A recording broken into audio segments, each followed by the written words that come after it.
Good morning, Melissa from Melissa vs. Fibromyalgia here. I have coffee and I wanted to have a chat and update you with what's been happening.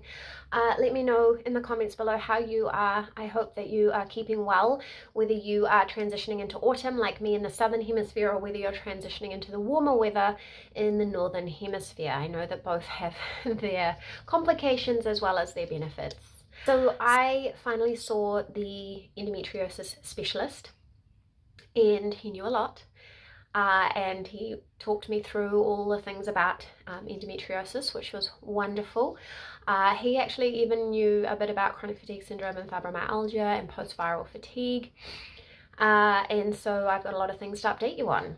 So provided I can avoid germs going into winter with 4 small children, my operation will be in 8 weeks, and it's going to be pretty big. It's going to be laparoscopic hysterectomy with excision of whatever endo they find wherever they find it, and so I'll be out for, like really not functional for 2 to 3 weeks, not driving.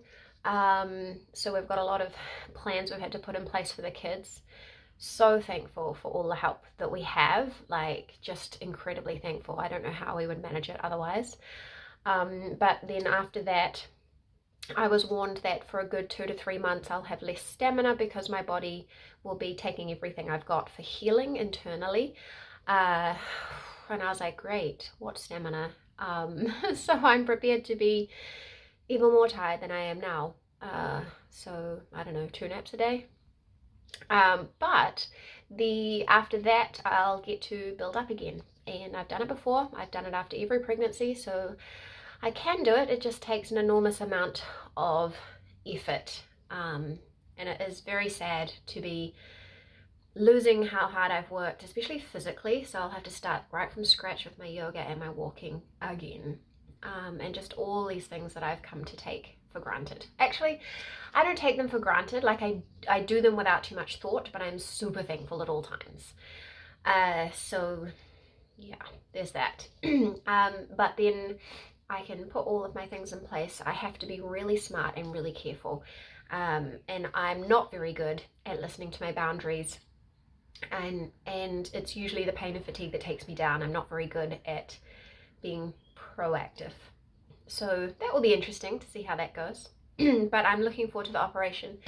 Now, the specialist said, given all he knows, of course, about endometriosis and the inflammation it causes, he can't promise anything, but he wouldn't be surprised if some of my chronic fatigue diminished after the operation. Which I had got to the same thought as well, but from a different line of thinking. So I was assuming that, not having so much pain, not having the intense pain once a month that you don't quite know when it's coming, that rattles my nervous system, as well as the varying degrees of period pain across the whole month and the stress of it all, I figured that it would calm my sympathetic nervous system, which would then reduce fatigue and pain and help me sleep better, which all helps each other. But also just the fact that the endometriosis won't be there feeding huge levels of inflammation in my body.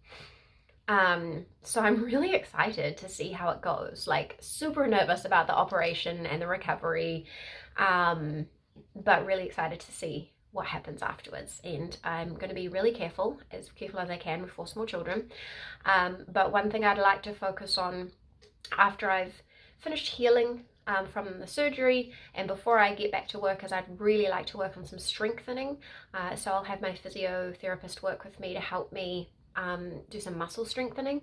It is quite difficult because I have some gnarly trigger points in all the places that you don't need them, that I can't do squats or lunges because all of my legs and glute muscles get very fired up, and then it pulls on my knees and my knees get very sore. So it's quite difficult to work around, but I'm going to do my best as usual, but I'm going to make a concerted effort because strong muscles are muscles that hurt less.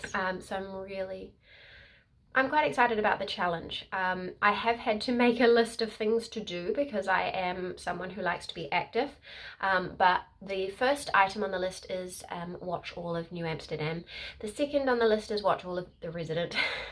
These are programs that I like, but my husband doesn't watch, so watch those. I want to read the rest of the Seven Sisters books. I'm going to write some blog posts.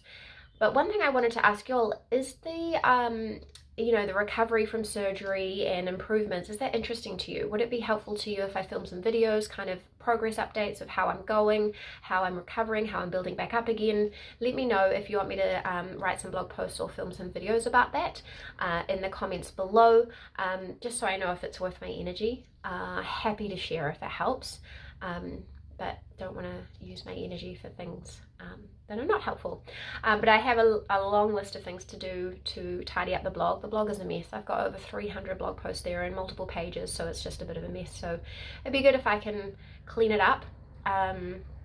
So I'm going to give that a go. It's not often I have time to do that stuff.